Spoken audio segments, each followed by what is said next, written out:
మామూలు మనిషి రెండవ భాగం. ఒకటవ భాగంలో కమల చిన్నతనంలోనే పెళ్లి చేసుకుని భర్త వ్యసనాలకు గురై మరణిస్తాడు. ఉన్న ఒక్క కూతురు రాధను కూడా చిన్నతనంలోనే ఆడబిడ్డ పోరు భరించలేక చాలా వయసు వ్యత్యాసం గల ఆడబిడ్డ కొడుక్కిచ్చి పెళ్లి చేస్తుంది. కథ కొనసాగుతుంది. చదివేది నేనా నాయనమ్మ? రాధకు త్వరగా ఏ విషయంలోనూ కోపం రాదు. తనను ఎవరన్నా ఏదైనా అన్నా పట్టించుకోదు. చదువు విషయంలో ఏమన్నా సహించలేదు. వారిని శత్రువులుగా చూస్తుంది. ఆమె ముఖం ఎర్రబారింది. మీ బావ ఇష్టపడితే చదవచ్చులే మాస్టర్ ఓదార్పుగా అన్నారు. రాధకు మండిపోతోంది. తన ఇష్టం లేకుండా నిర్ణయించే అధికారం నాయనమ్మకెక్కడిది? వద్దంటే అమ్మ అనాలి అనుకుంది. గిరుక్కున వెనక్కు తిరిగింది. ఉండమ్మా, ఎవరైనా వస్తారు. పంతులుగారు అన్నా వినిపించుకోకుండా పరికిణి ఎత్తి పట్టుకుని పరుగులు పెట్టింది. ఇల్లు చేరేసరికి దమ్మొచ్చేసింది. ఆగి ఒక్క క్షణం తేలిగ్గా ఊపిరి పీల్చుకుంది. చీకటవుతోంది. బయటకు వెళ్ళినా దానివి త్వరగా రావాలని తెలియదా రాదా? త్వరగానే వచ్చాను. నాయనమ్మేది? దూకుడుగా అడిగింది. ఎందుకే? నా చదువు మాన్పిస్తానని ఊరంతా చాటింపేస్తోందట. అసలు తనకేం అధికారం ఉందట? రాధ గొంతు విని గోపి, కోటమ్మ బయటకొచ్చారు. ఏమిటే పెరమ్మీది పేలపు గింజలా ఎగిరెగిరి పడుతున్నావు? ఇది నా ఇల్లు, నా ఇష్టం. ఏమనుకున్నావో? నీ ఇల్లేం కాదు, మా అమ్మది, గుర్తుంచుకో. ఇదెక్కడి చోద్యమే? ఏమిటే అమ్మమ్మ, చిన్నపిల్లతో నువ్వు కూడా? గోపి విసుక్కున్నాడు. రాధా, నువ్వు కూడా కొన్ని విషయాలు గుర్తుంచుకోవాలి. ఇక మీద వాకిటిలో నిల్చొని పోట్లాడకూడదు అన్నాడు. రాధ సిగ్గుపడినట్లు తలంచుకొని వచ్చేసింది ఇంట్లోకి. కమల లోపలికి వెళ్ళింది. కోటమ్మ మాత్రం తన వయసులో ఎంత ఒబ్బిడిగా, ఎంత శాంతంగా ఉండేదో వర్ణిస్తోంది. గోపి వచ్చి తాత మంచం మీద కూర్చున్నాడు. రాధా, కాళ్ళు కడుక్కునరా, పాయసం తాగుదు గాని కమలమ్మ కేక వేసింది. నాకేమొద్దు, అంతా నాయనమ్మకే పెట్టు అన్నది ఉక్రోషంగా. కమలకేం పాలు పోలేదు. గట్టిగా కూతుర్ని కసరటానికి గోపి ఉన్నాడు అనుకుంది. లేమ్మా, నాయనమ్మ మాటలకేం బ్రతిమాలింది. గదిలోకి వెళ్ళి చక్కెరగింతలు పెట్టింది. రాధ బిగదీసుకుపోయింది. కమలకు విసుగేసింది. రాధా, అమ్మనలా విసిగించొచ్చా? తల్లి కూతుళ్ళు ఉలిక్కిపడ్డారు ఆ గంభీర కంఠం విని. గుమ్మం పొడవున గోపి నిల్చున్నాడు. కమల లేచి నిల్చుని బయట సర్దుకుంది. రా, భోజనం చేద్దు గాని. రాధ మొండితనం మానేసి వచ్చేసింది. ఆ కంఠంలో అధికారమే కాదు, ఆప్యాయత కూడా కొట్టొచ్చినట్లు కనిపించాయి. అతను జరిగి దారిచ్చాడు. రాధ భోజనం చేసే వరకు అతను అక్కడే పచారులు చేశాడు. కమల కాస్త ఇబ్బంది పడింది. ఇప్పుడు అలకకేమైందో? మనకు చదువులెందుకే? ఉద్యోగాలు చెయ్యాలా, ఊళ్ళేలాలా? 2 పూటల గోపికి కాఫీలు, భోజనం చూస్తే చాలు. ఇదిగో నాయనమ్మ, నా చదువు విషయం నీకు అనవసరం. అయినా కాఫీలు, భోజనాలు నువ్వే చూడు. కాస్త వీధుల వారు శాంతంగా ఉంటారు. ఇదెక్కడి చోద్యమే? మళ్ళీ నీ చోద్యం నా ముందెత్తితే చూడు. నన్ను చదువు మాన్పిస్తే నేను చచ్చిపోతాను. లేచింది రాధ. నీ మాటలకి హద్దు పద్దు లేదు. కమల చెయ్యి గాల్లోకి లేచింది. ఆ చెయ్యి అక్కడే ఆగిపోయింది. ఆశ్చర్యంగా వెనక్కు తిరిగిన కమల మరింత ఆశ్చర్యపోయింది. ఆమె ముందు చెయ్యి గోపి చేతిలో ఉంది. ఆమె వంక 2 క్షణాలు చూసి చెయ్యి వదిలాడు. రాధ చిన్నది, మీరు తొందరపడితే ఎలా? ఇలా రా. రాధను పిలుచుకొని బయట గదిలోకి వెళ్ళాడు. కమల ఇంకా తేరుకోలేదు. విచిత్రమైన స్పర్శకి వర్ణించలేనటువంటి అనుభూతి. తన్ను తాను సంభాళించుకొని బయట గది గుమ్మంలో నిల్చుంది. నిజంగా రావా?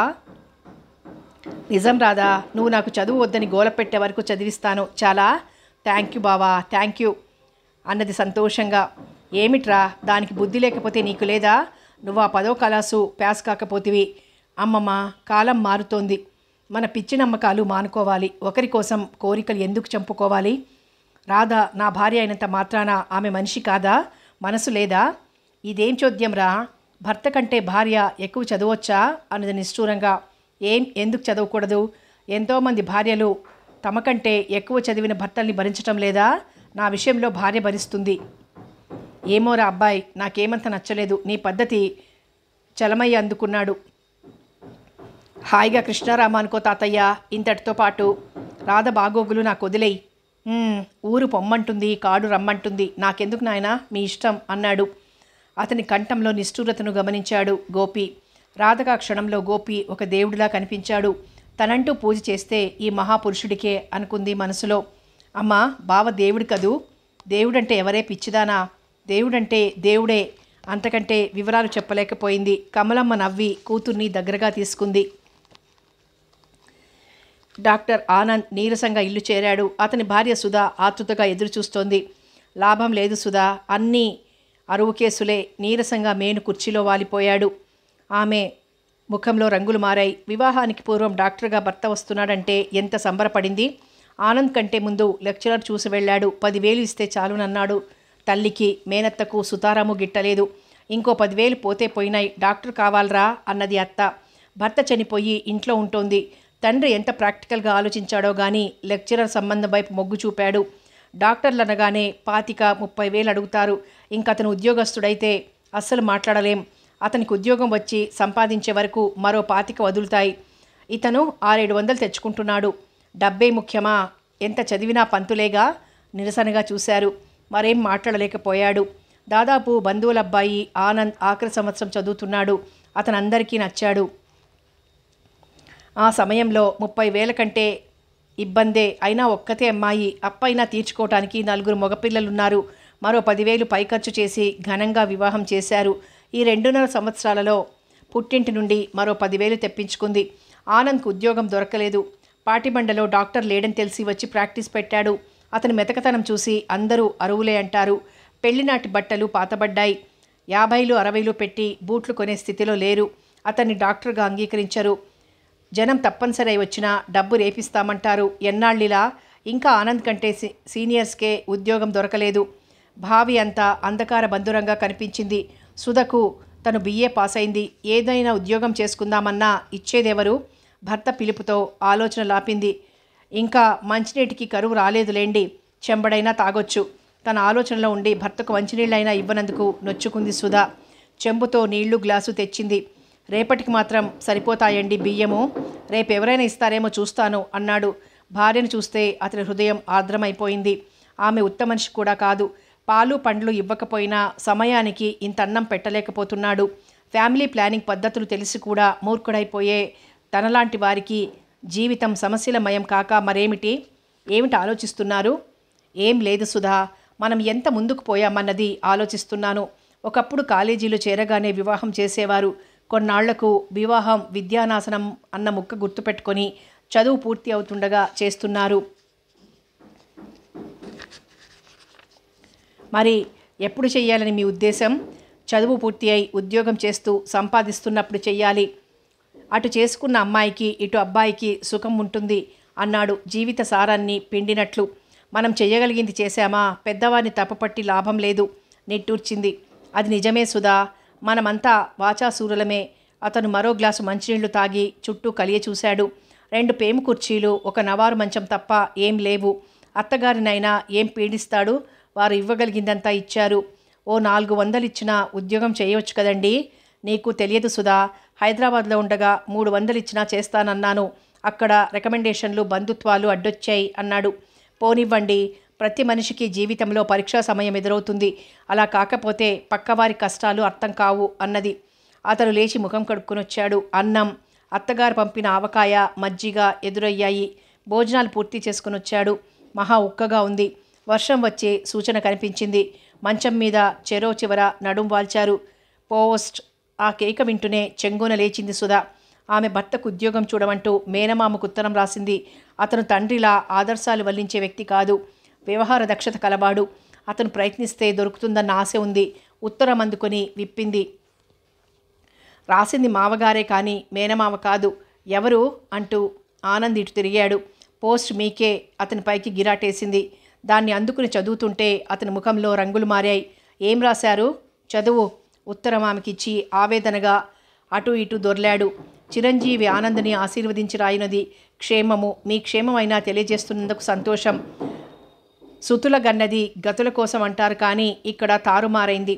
డాక్టర్వి, ప్రాక్టీస్ పెట్టావు, తమ్ముడికి చదువు చెప్పించలేవా అన్న ఉన్న బంగారం నీ చదువుకే అమ్మాం. సుధా ఉత్తరం నేలకేసి విసిరికొట్టింది. ఆనంద్ ఏమీ అనలేదు. మీ చదువుకు ఆయన బంగారం పెడితే నా కట్నం డబ్బుతో కూతురు పెళ్లి చేయలేదా? అటు తిరిగాడు ఆనంద్. మెత్తటి వారిని చూస్తే మొత్తబుద్ధి అవుతుందని సామెత ఉండనే ఉందిగా. అసలు అలుసంతా మీదే. ఇక్కడ ఎవరు సుఖపడిపోతున్నారని ఆ నిష్ఠూరాలు. కట్నం డబ్బు ఫిక్స్డ్ డిపాజిట్లలో ఉంచిన తిండికి దేవుళ్లాడే బాధ అయినా తప్పేది. ఉన్నదంతా ఖర్చు చేస్తిరి. చెల్లి పెళ్ళి మన బాధ్యత కాదా? కాదనుకుంటే మా వాళ్ళు డబ్బుతో పొలమో ఇల్లో కొనేవారు. వారి బుద్ధి కంటున్నాను. మన పరిస్థితి వారికేం తెలుసు? ఓసారి రమ్మనండి, చూసిపోతారు. సుధా, నీకు నీ వారి ముందు బయటపడటం ఎంత ఇష్టమో నాకు మా వారి దగ్గర అంతే అభిమానము. వారు నన్ను కృతజ్ఞుడు అనుకున్నా పర్వాలేదు, కానీ పనికిమాలినవాడు, అసమర్థుడు అనుకోవటం నేను సహించలేను అన్నాడు. మధ్యాహ్నం పడుకునే పావుగంట నిద్ర కూడా ఎగిరిపోయింది. ఎవరి ఆలోచనలతో వారు దొర్లారు. కనీసం 5-6 వేలైతే ఆసుపత్రికి కావలసిన కొన్ని పరికరాలు వచ్చేవి. సుధ నోరు తెరిచడిగితే మామగారు కాదనగలరు. కానీ అప్పటికే వారు హద్దులు దాటి ఖర్చు చేశారు. 4ంటికి లేచి బావి దగ్గరికి వెళ్ళాడు. స్నానం చేసి లుంగీ పంచా పిండి తాడుపై వేశాడు. కొయ్యకు తగిలించిన ప్యాంటు వేసుకుని తుండు కూడా ఆరేశాడు. సుధ లేచి కషాయం లాంటి కాఫీ 2 గ్లాసుల్లో తెచ్చింది. ఒకటి అందుకున్నాడు. సుధ ముఖం చూడాలనిపించలేదు. సుధా, ఏమిటి? నేను ఒక మాట చెబుతాను, వింటావా? తప్పకుండా వింటాను. నువ్వు మీ అమ్మ వాళ్ళ దగ్గరికి వెళ్ళు. విశ్రాంతి, మనశ్శాంతి లభిస్తాయి. విశ్రాంతి లేదని అన్నానా? నువ్వు అనకపోయినా నాకు తెలియదా? ప్రసవం అయ్యేదాకా అక్కడే ఉండు. ఎక్కడికి వెళ్ళినా ఇద్దరం పెడదాం అంతే అన్నది. ప్రసవానికి నన్ను రమ్మంటావేమిటి కర్మ? భయం నటించాడు. 9వ నెల వచ్చాక పెడతానులేండి. నాన్నగారికి రాయండి, అప్పుగానైనా ఓ 5,000 పంపమని. వద్దు సుధా, ఇప్పటికే మీ నాన్నగారికి చాలా రుణపడి ఉన్నాను. ఆయన పుణ్యమాని చెల్లాయి కన్యచర వెదిలింది. నేనేదో అన్నాననేగా మీ రోషం? కోపంగా అడిగింది. అన్నీ పోయాయి, ఇక రోషం ఏదో కాస్త మిగిలింది. అది పోతుందిలే. అప్పుడు ఎంతమందిని యాచించాలో అంతమందిని యాచిస్తాను. కాఫీ గ్లాస్ కింద పెట్టి చరచరా బయటికి వెళ్ళాడు. ఆమె అలక సాగించలేదు, కానీ ఆవేదనగా నుదురు రాసుకుంది. ఇరుగు పొరుగువారు పోట్లాడుకుంటే సంస్కారహీనులుగా చిత్రించుకుంది. అలాంటిది తను సమస్యలు సంస్కారాన్ని అణగదొక్కుతాయన్న సత్యం మర్చిపోయిందానాడు. దేశంలో అక్షరాస్యుల సంఖ్య బహు తక్కువ అంటారు. కనీసం 50% విద్యావంతులైతే ఉద్యోగాలు ఎలా దొరుకుతాయి? చదివిన ప్రతివాడు ఉద్యోగం చేయనక్కర్లేదనుకుంటే తమలాగే అవస్థలు. నేల మీద గీతలు గీస్తూ కూర్చుంది. అధికారం అర్ధబలమున్నవాడిదే రాజ్యం. పాటిబండలో బాలవాడి ఉంది. ఫ్యామిలీ ప్లానింగ్ సెంటర్ ఉంది. స్త్రీ సంక్షేమ శాఖ వారిచే నిర్వహింపబడే వనితా మండలి ఉంది. ఎక్కడ కాగితం మీద గ్రాంట్స్ తెచ్చుకోవడానికి మాత్రం ఆ ఊరి సర్పంచి నీలకంఠం వైశ్యుడు. ఎవరినీ ఏమీ అడగలేడు, పిరికివాడు. డబ్బుంది, అందరికీ అప్పులిస్తాడు కాబట్టి ఓటిచ్చారు. అతను అధికారిని అనిపించుకోవాలనే తాపత్రయం తప్ప మరేం చేత కాదు. అతని పిరికితనం ఆసరాగా చేసుకుని ప్రజలు తమ ఇష్టం వచ్చినట్లు ఆడిస్తారు. గోపీకి మహా చికాకుగా ఉంది. పంచాయతీ అంటూ 3 రోజులుగా తాను పనిలోకి రావటం లేదు. ఈసారి బీరు పెట్టిన పొలమంతా దున్నాలని తను చేస్తున్న ప్రయత్నాలకు ఈ విధంగా అడ్డుపడింది పంచాయతీ. మిగతా 2 కుర్రాళ్ళు, ఒకడు గేదెలు ఎడ్లు మేపుతాడు, రెండోవాడు చెప్పిన పని చేస్తాడు, కానీ స్వతంత్రంగా ఏ పని చెయ్యలేడు.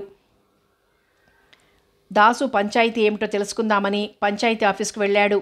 నీలకంఠం దిక్కులు చూస్తూ కూర్చున్నాడు.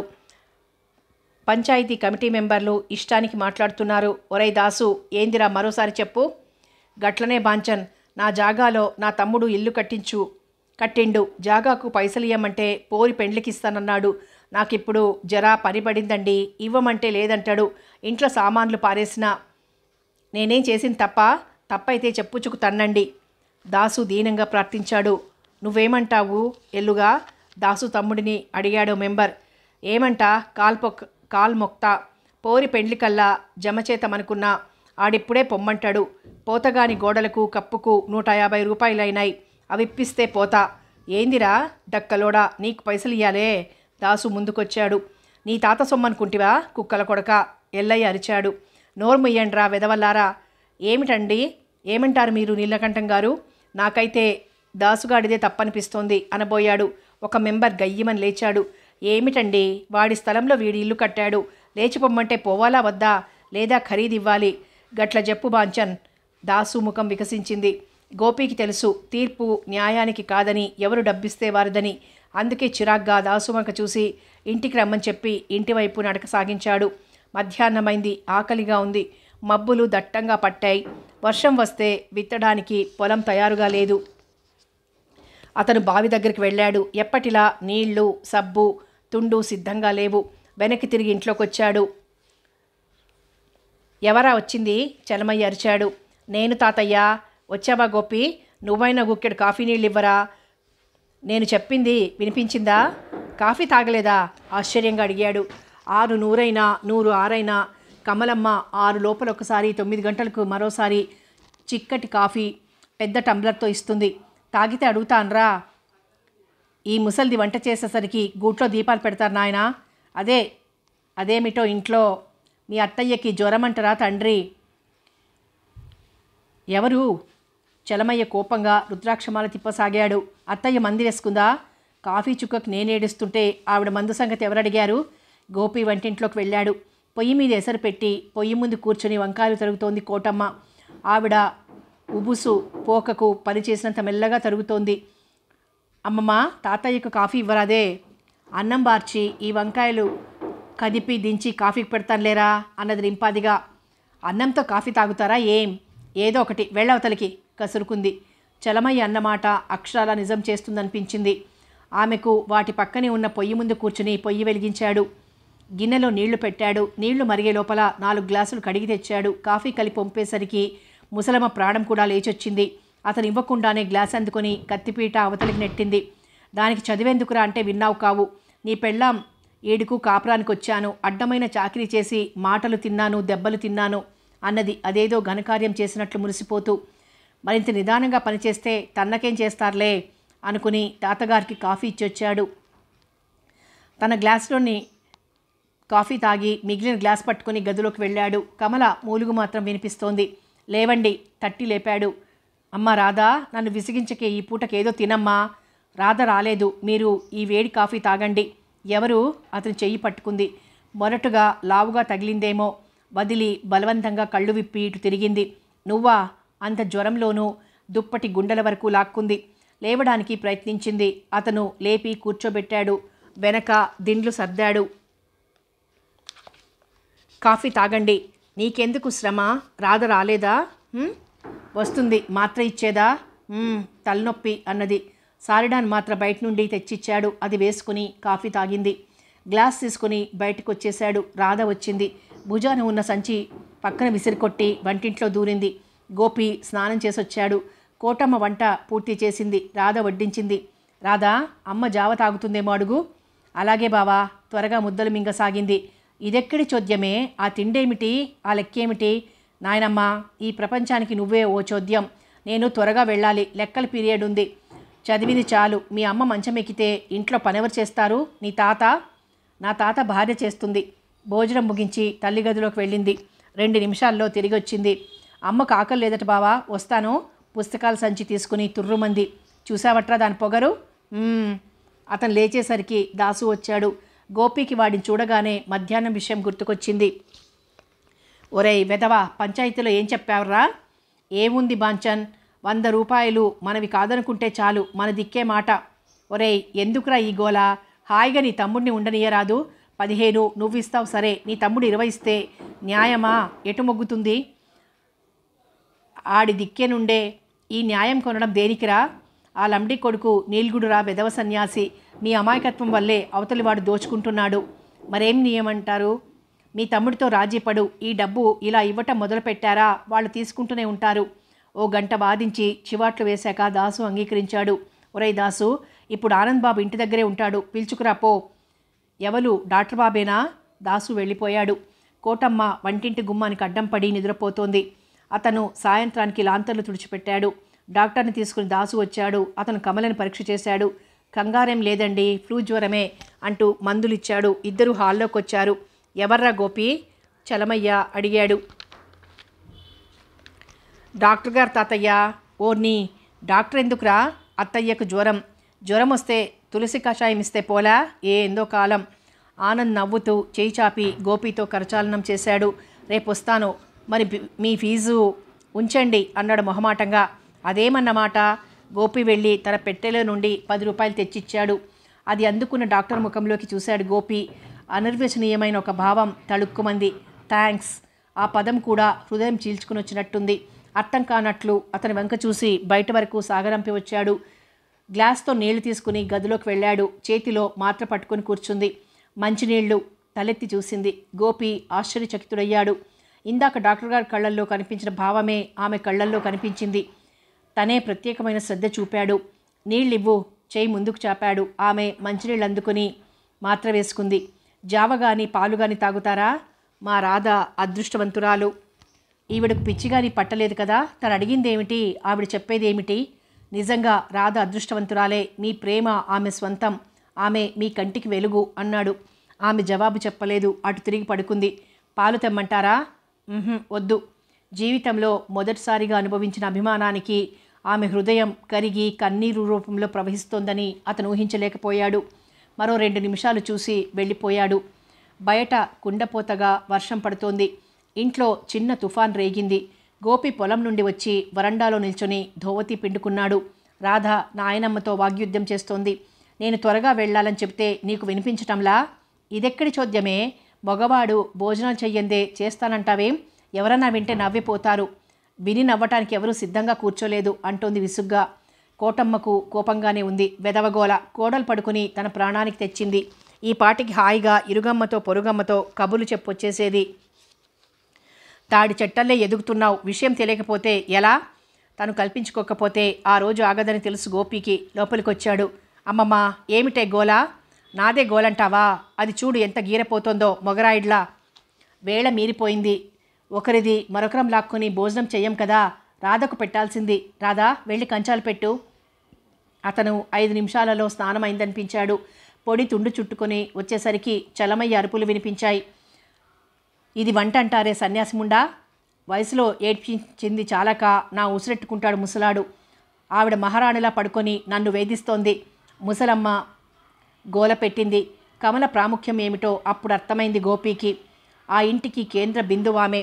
దోవతి కట్టుకొని గదిలోకి వెళ్ళాడు. వర్షం మూలంగా ఈదురుగాలి వీస్తోంది. అందుకని నిండుగా దుప్పటి కప్పుకొని ముడుచుకొని పడుకుంది. దగ్గరగా వెళ్ళి అంటి అంటనట్లు నుదురు తాకాడు. చల్లగా ఉంది. జ్వరం పూర్తిగా తగ్గిపోయిందన్న మాట అనుకుని బయటకు వచ్చి పీట వాల్చుకొని కూర్చున్నాడు. మొదటి ముద్ద నమిలి రెండోది ఎత్తబోతూ దవడ చేత్తో పట్టుకున్నాడు. అబ్బా అంటూ. ఏమిట్రా కంగారుగా అడిగింది. రాళ్ళు ఉడకనట్టున్నాయి అన్నాడు. అంతవరకు ఆమె ముఖంలో ఉన్న చీకాకు ఎగిరిపోయింది. పక్కున నవ్వింది. ఏమిట నవ్వుతావు? నీది బంగారం లాంటి గుణంరా. ఇదే మీ తాతయ్యో మామయ్యో అయితే పళ్ళెం ముఖానికేసి కొట్టేవారు. మామయ్య కూడా కోపిష్టవాడేనా? ఇంకా మెల్లగా అడుగుతావు. అత్తయ్యను కొట్టేవాడా? సరే సంబడం. అత్తయ్యను కొట్టడానికి తిట్టడానికి ఆవిడ కాపురం చేసింది ఎప్పుడట?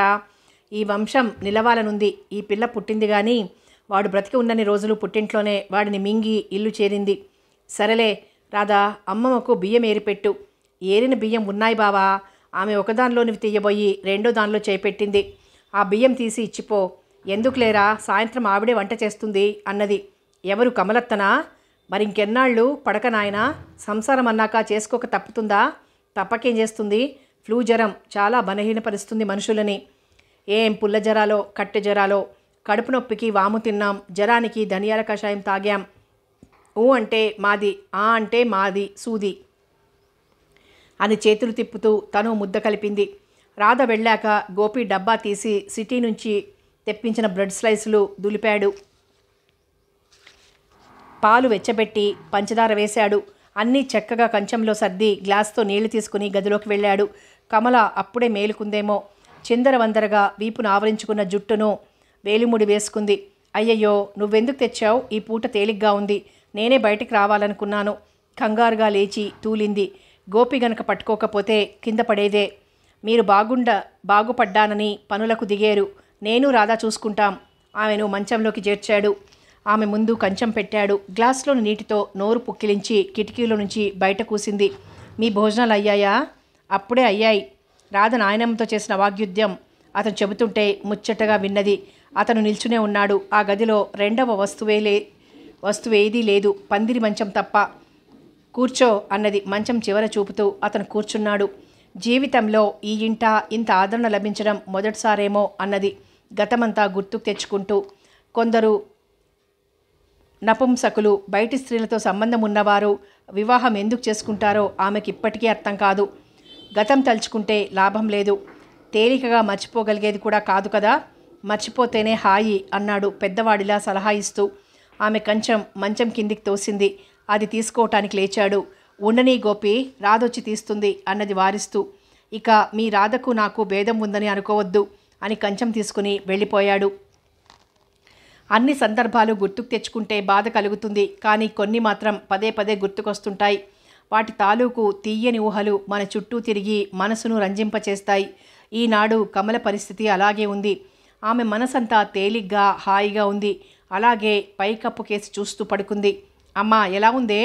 రాధ వచ్చింది. రా, అమ్మంటే ఎంత ప్రేమో మా చిట్టి తల్లికి, నవ్వింది కమల. రాధ సిగ్గుపడింది. ఆ వెంట్రుకలు అట్టా ముడిపెట్టావేమిటే? అయ్యో, కూతురు జుట్టు చూసి నొచ్చుకుంది. పాపం, బావకి జడవెయ్యరాదు, లేకపోతే వేసేవాడే. రాధ పకపక నవ్వింది. ఎందుకే ఆ నవ్వు? బావను ఆ నవ్వు చూడలేదమ్మా. పనులు ఎంత బాగా చేస్తాడో అన్నది. మనసున్న మనుషులు ఎంతటి మనుషుల కష్టాలు అర్థం చేసుకుంటారు. మీ తాత పశుబలమే తప్ప అనురాగం ఆప్యాయత తెలియని మూర్ఖులు అన్నది మెల్లగా. కూతురు తల చిక్కుతీస్తుండగా గోపి వచ్చి కేక వేశాడు. రాధ తనే జడల్లుకుంది. పాలు తేనా అమ్మా? వద్దమ్మా, నోరంతా చేదుగా ఉంది. అలా అంటే ఎలాగండి? మందులు కడుపులో మంటలు రేపుతాయి. జ్యూసో పాలో తీసుకోవాలి, గోపి ఆజ్ఞాపించాడు. ఆ ఆజ్ఞకు తిరుగులేదు. కూతురు తెచ్చిచ్చిన జ్యూస్ తాగి కళ్ళు మూసుకుంది. 2-3 రోజుల్లో కమలకు పూర్తిగా నయమైంది.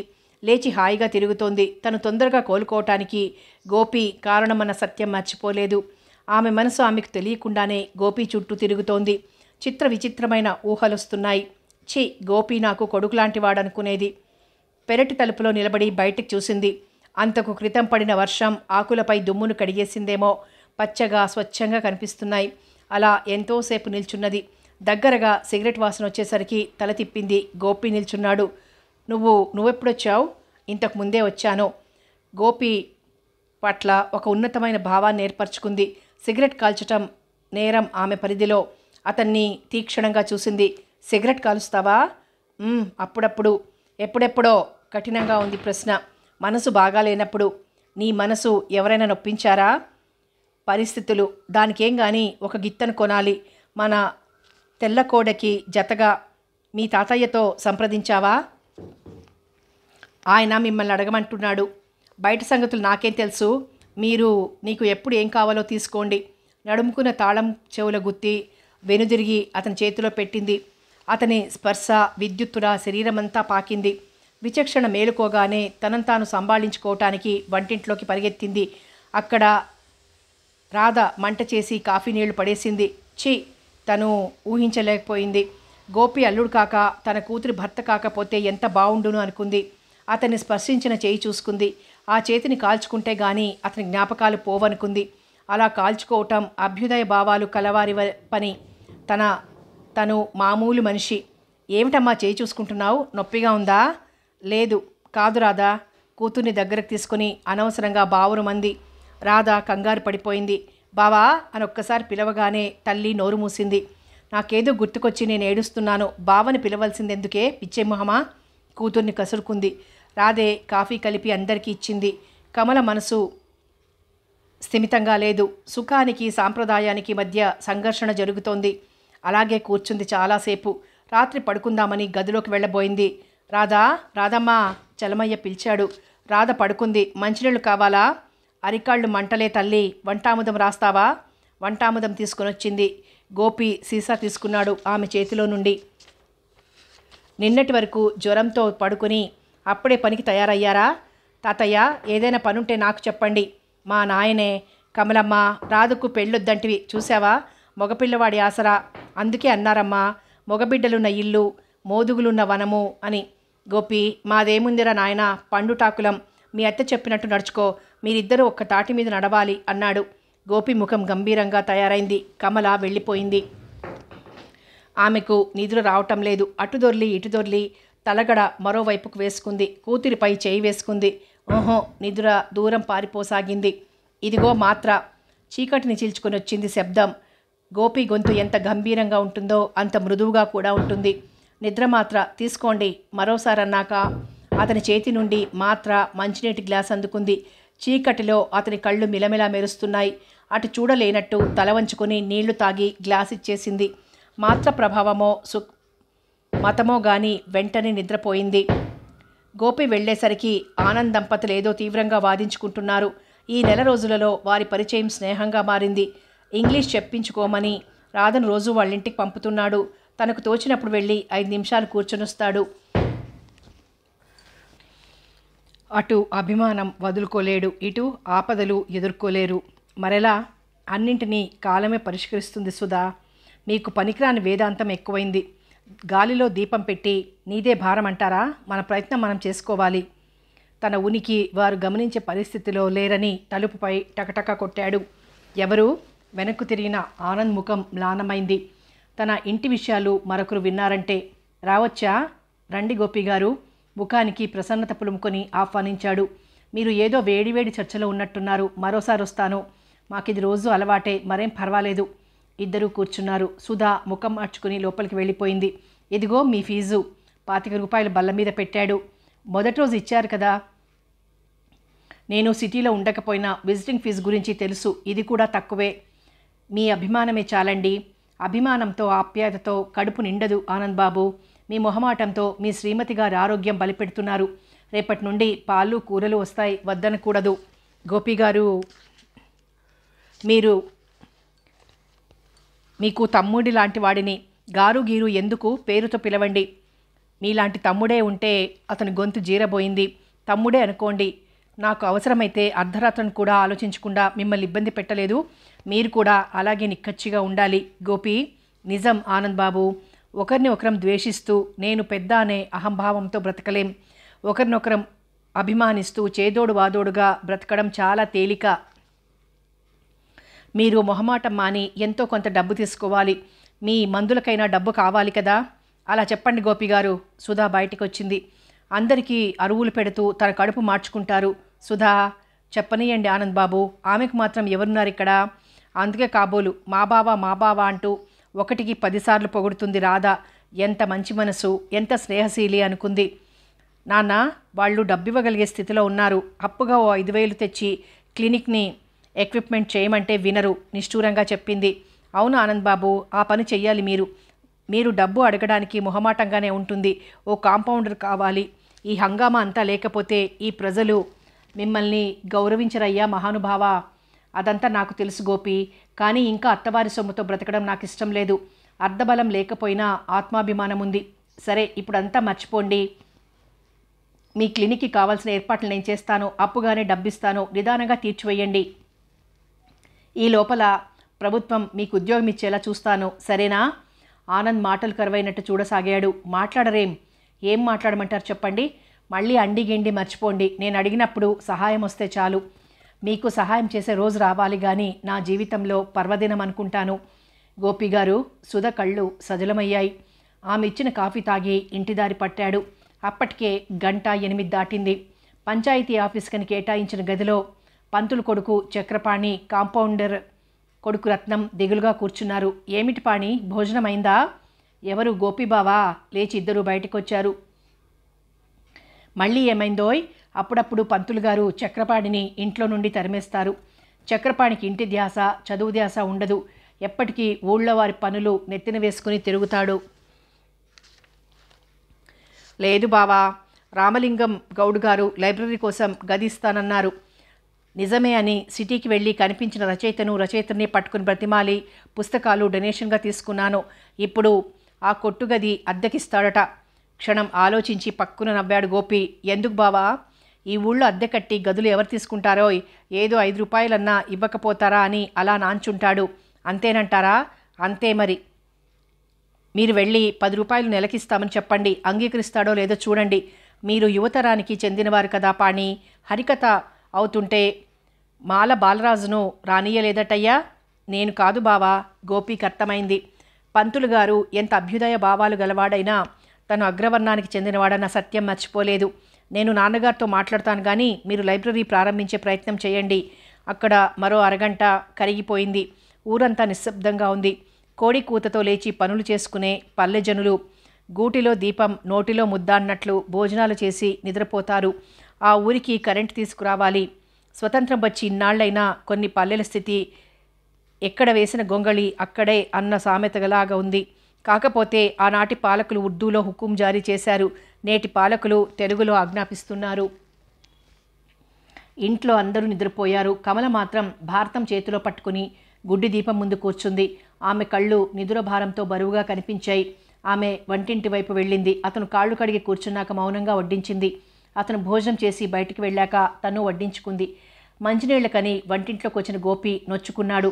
రేపటి నుండి ఆలస్యమైతే మీరు నిద్రపోండి, నేను వడ్డించుకోగలను. ఇంతవరకు బయట ఏం పని? ఊర్లా ఉందా? రోడ్డు వేయించే ప్రయత్నం జరుగుతోంది. ఓ మంచి ఆసుపత్రి ఉండాలి కదా. నీ ఒక్కడి వల్ల ఏమవుతుంది? నేనొక్కడిని ముందంజ వేస్తే నలుగురు సహకరిస్తారన్న నమ్మకం నాకుంది. అతను గడప మీద కూర్చున్నాడు. కమలకి అదో రకంగా ఉంది. అతను కూర్చోవటం నచ్చలేదు, వెళ్ళిపోవటం ఇష్టం లేదు. మీకు చెప్పకుండా, మీ అనుమతి లేకుండా ఓ పని చేశాను. ఏమిటి? మన ఊళ్ళో ప్రారంభించిన క్లినిక్ అభివృద్ధి చేయటానికి 5,000 అప్పుగా ఇస్తానని మాట ఇచ్చాను. పెరగన్నం తినటమైంది. ఆ కంచంలో గీతలు గీయటం ప్రారంభించింది. మీకు ఇష్టం లేకపోతే అతన్ని క్షమార్పణ కోరుతాను. అవసరం లేదు. తాగి తందనాలాడటానికి, ఊరి మీద స్త్రీలందరికీ వెదజల్లటానికే ఉపయోగించారు ఈ ఆస్తిని. ఇప్పుడైనా దానికి సార్థకత వస్తే సంతోషిస్తాను అన్నది చెయ్యి కడుగుతూ. అతను చాలా సంతోషించాడు. ఆమె వెనకాలే గదిలోకి వెళ్ళాడు. ఆమె తిరిగి చూసింది. రాధా అప్పుడే నిద్రపోయిందా? తను నిద్రపోతే ఇంటిలో సందడే ఉండదు. ఆమె ముంగురులు సవరించాడు. కమల మాట్లాడలేదు. అతను వెళ్ళాక తలుపులు వేసుకుని తేలిగ్గా ఊపిరి పీల్చుకుంది. ఏ వయసుగా సరదాలుండాలి. అతనికి పసిదాన్ని అంటగట్టాం నిట్టూర్చింది. కూతుర్ని దగ్గరగా లాక్కుని నిద్రపోయింది. కమల వీలైనంత వరకు గోపిని, అతని చూపులను తప్పించుకుని తిరగసాగింది. కానీ కొన్ని రోజులకే అది అసాధ్యమని తేలిపోయింది. ఇనుపపెట్టే పడకగదిలో ఉంటుంది. డబ్బు వెయ్యడానికో తీయడానికో వస్తుంటాడు. రాధ అతని బట్టలు తెచ్చి గదిలో సర్దింది. బట్టల కోసం వస్తాడు. మరో గది అతనికి కేటాయించి ఇనప్పెట్టే బట్టలు అందులో పెడదామన్నా వీల్లేదు. ముందు వసారాలో మధ్యాహ్నం కూర్చోవచ్చు, కానీ ఏమీ పెట్టుకో వీలు లేదు. లోపలి హాల్లో ముసలమ్మ ముసలయ్య పడుకుంటారు. దాన్ని దాటగానే చిన్న ప్యాసేజు, అటు ఇటు గదులున్నాయి. ఒక గది పడక గది, రెండో గది పూజామందిరం. అది దాటగానే చిన్న వరండా, వంటిల్లు ఉన్నాయి. హాల్లో ఇనప్పెట్టే పెట్టడం ఏమాత్రం క్షేమకరం కాదు. కోటమ్మ ఇంటిలో ఉంటే వీధి ఆడవారంతా వస్తారు. ఆమె బయటికి వెడితే ముసలాయనికి కళ్ళు కనిపించవాయే. మానసికంగా రోజురోజుకు కృంగిపోతోంది కమల. అతని చూపులను ఏవగించుకోలేకపోతోంది, అపార్థం చేసుకోలేకపోతోంది. అంతవరకు ఎన్నడూ పూజ చేసి ఎరగంది ఈ మధ్య దైవ మందిరంలో దీపం వెలిగించి తనను రక్షించమని వేడుకునేది. ఓసై రాధా, మీ అమ్మకు భక్తి ఎక్కువైందే. కోటమ్మ నవ్వేది. తాతయ్య కళ్ళు పోయాయి. నీకు నోరు పోవాలని ప్రార్థిస్తుందేమో. ఏమిటే, చాలా పొగరుగా ఉంది నీ వ్యవహారం. మరి లేకపోతే వెళ్ళి ఊరంతా మన విషయాలు చాటింపేస్తావా? మంచి రోజు చూసి బావకు నాకు పడక వేస్తావా? కమల నవ్వాపుకుని కూతుర్ని మందలించింది. పసిపిల్లను గూర్చి అలాంటి మాటలు మాట్లాడవద్దని అత్తకు గట్టిగానే చెప్పింది. మీకు మాట్లాడుకోవటానికి ఇంకే విషయాలు దొరకలేదా? నేను అన్న దాంట్లో తప్పేం ఉంది? తప్పని కాదు, పసిపిల్లను గూర్చి మాట్లాడడానికి నోరెలా వచ్చింది? ఏం చోద్యమే. ఆ ఏడు నేను కాపురానికి వచ్చి చావలేదు అన్నది ధీమాగా. పరిస్థితులు వేరు, కాలం వేరు. కొంపలో జరిగే విషయాలు బయటికి మోసుకుపోందే బ్రతకలేరా? ఏమిటే చాలా ధీమాగా మాట్లాడుతున్నావు? నన్ను ఈ ఇంటి యజమానురాలనుకున్నావా? నువ్వింత పడేస్తే తినిపడుండే పని మనిషి అనుకున్నావా? ఈనాటికి వచ్చిందమ్మా నన్ను ఆజ్ఞాపించే మునగత్తే. కోటమ్మ వాక్ప్రవాహానికి ఆనకట్ట వేయగలిగింది చలమయ్య, గోపి మాత్రమే. కళ్ళు పోయాక చలమయ్య మాటకు విలువ లేకుండా పోయింది. గోపి భోజనానికి వచ్చాడు. రాధ ఎదురు వెళ్ళింది.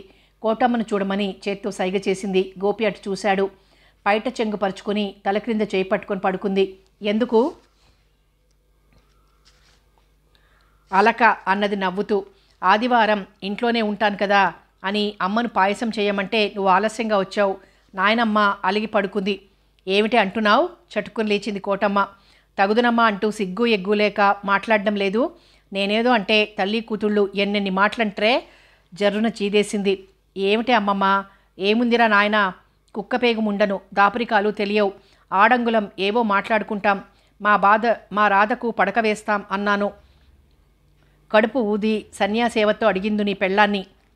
ఆవిడ మొదటి మాటకే అర్థం వెతుక్కుంటున్నాడు గోపి. ఆమె భావం అర్థమయ్యేసరికి అతని ముఖం ఎర్రబడింది. నిజంగా ముసలివాళ్లకు మతి లేదు అనుకున్నాడు. చెప్పరా నాయనా, నా మాట తప్పని చెప్పటం లేదు, కానీ అందరూ నవ్వరా అమ్మమ్మా అన్నాడు. ఎందుకురా నవ్వేది? చాలే రా భోజనం చేద్దాం. విసురుగా పెరట్లోకి వెళ్ళాడు. అతని కళ్ళ ముందు సుధా, ఆనంద్ కదిలారు. అందమైన జంట అనుకున్నాడు. అతను లోపలికి వచ్చేసరికి బంగారు గాజులున్న చెయ్యి ముందుకొచ్చింది. ఆ చేతిలో తుండు ఉంది. ఆ చెయ్యి ఎవరిదో తెలుసు. అందుకే దూరం నుండి తుండందుకున్నాడు. అందరూ భోజనాలు కూర్చున్నారు. రాధ ఒకటే కబుర్లు చెప్తోంది. రాధా, అమ్మ భోజనం చేసిందా? ముందుగా అమ్మ ఎప్పుడైనా భోజనం చేస్తుందా బావా? చూడు రాధా, అమ్మ ఒంటరిగా కూర్చుంటే సరిగ్గా భోజనం చెయ్యదు. అవును బావా, అందుకే నువ్వు పట్టుబట్టి రోజు మనతో కూర్చునేలా చెయ్యాలి. మంచిది. రాధ ఏమో చెప్పబోయింది. కోటమ్మ అందుకుంది. మీరు గుసగుసలాడవచ్చు కానీ నేను ఏదైనా అంటే తప్ప. ఇదెక్కడి చోద్యమే తల్లి, ఇది మన ఊరి చోద్యం నాయనమ్మా. అమ్మా, రాధ తల్లిని కేక వేసింది. పాయసం గిన్నెతో వచ్చింది కమల. కూతురు ఇంకా ఏ పదార్థము ముట్టకపోవటం చూసి అరిచింది. ఎందుకు పిలిచావే? చాలా పొద్దుపోయింది, నువ్వు కూర్చో అమ్మా. రాధా గొంతులో బాధ ధ్వనించిన కూతురి వంక ఆపేక్షగా చూసింది. రామ్మ. గోపి కూడా ముద్ద కలపకపోవటం చూసి అతని ప్రమేయంతోనే రాధ పిలిచిందని గ్రహించింది. ఏమంత పొద్దుపోయిందని? మీరు కానియండి. బావా, నువ్వు భోజనం చేయి, నేను అమ్మతో కూర్చుంటాను. రాధ లేచింది. ఏమిటా మొండితనం? కూర్చో రాధా అండి. గోపి పాయసంలోని పలుకులు ఏరుకుంటూ ఆమె వంక చూడకుండానే అడిగాడు. కోటమ్మ ఆవురావురమంటూ భోజనం చేసి వెళ్ళి నడుం వాల్చింది. తప్పదన్నట్లు తనకు వడ్డించుకుంది కమల. ముగ్గురు కూర్చున్న రాధ ఒక్కతే కబుర్లాడుతోంది. ఇద్దరూ మౌనంగా భోజనం చేస్తున్నారు. కమలకు తెలియని ఆనందం ఏదో మనసంతా ఆవరించింది. ఆకలి హరింపజేసింది. తన కూతురు తన రక్తం పంచుకున్నది కాబట్టి తనంటే ఎంత ప్రేమ. తనను ఎవ్వరూ ప్రేమగా పిలవలేదు. తన తల్లి ప్రేమించినా ఆ ప్రేమలో స్వార్థం ఉంది. గోపి తనింటికొచ్చాక ఒక్కసారైనా రాలేదు. నిజంగా తను క్షేమమూర్తి అయితే అలా చేస్తుందా? గోపి దృష్టంతా మంచిగంధపు చెక్కలా కనిపించే కమల చేతులపై ఉంది. ఆమె దురదృష్టానికి చింతించాడు. ప్రకృతిలో అన్ని ప్రాణులు సమానమే అయినప్పుడు కొందరికి కట్టుబాట్లెందుకో. అమ్మా, బావా, మీరిద్దరూ అసలు భోజనం చేయటమే లేదు. రాధ చెయ్యి కడిగింది. రాధా, పాయసం మిగిలిందేమో చూసి సుధకిచ్చి రాకూడదు అన్నాడు గోపి. రాధ తల్లి వంక చూసింది. కమల పాయసం గిన్నె ముందుకు నెట్టింది. రాధ అది తీసుకుని వెళ్ళిపోయింది. ఇద్దరే మిగిలిపోయారు. ఇద్దరికీ ముద్ద మింగుడు పడటం లేదు. అన్నం కలుపుతూ తలలు వంచుకొని చాలాసేపు ఉండిపోయారు. సుధపై ఈ అబ్బాయికి ఇంత అభిమానం ఎందుకో పదే పదే అనుకుంది కమల. అమ్మమ్మ ఎంత అమాయకురాలు. పునఃసంధానమంటే ఒక నాడు మూర్ఖంగా స్త్రీని అనుభవించే దుష్టచర్య ఆమె అభిప్రాయం ప్రకారం. కానీ ఈరోజు రెండు హృదయాల స్పందన, వాంఛ, కోరిక ఏదైనా ఇద్దరిలో రగిలినప్పుడే రసోద్దీపనమవుతుంది. రాధతో ఊహించలేకపోయాడు. అతనికి అప్రయత్నంగా తమ్ముడు గుర్తుకొచ్చాడు. అతను ఎప్పుడూ పెరట్లోని జామ చెట్టు దగ్గరికి వెళ్ళి కసిగాయలు కోస్తాడు. ఒక్కొక్కటే కోసి కొరికి ఉమ్మేస్తాడు. ఎందుకురా అలా కోస్తావు అంటే అతను వింతగా జవాబిస్తాడు. కసికాయలు కొరకడానికి బాగుంటాయి కానీ నమిలితే ఒగరు. తన జీవితం రాధతో అంతే అవుతుంది. అమాయకురాలైన ఆ పిల్ల తన దగ్గరకు తనంతట తానే రావాలి. భోజనం చేయి. కమల పొడి మాటలు విని తలెత్తాడు. ఆమె అన్నం ఎత్తిపెట్టి చెయ్యి కడిగింది. అతను మరేం మాట్లాడలేనట్లు ముద్దలు చేసి మింగసాగాడు. కథ కొనసాగుతుంది.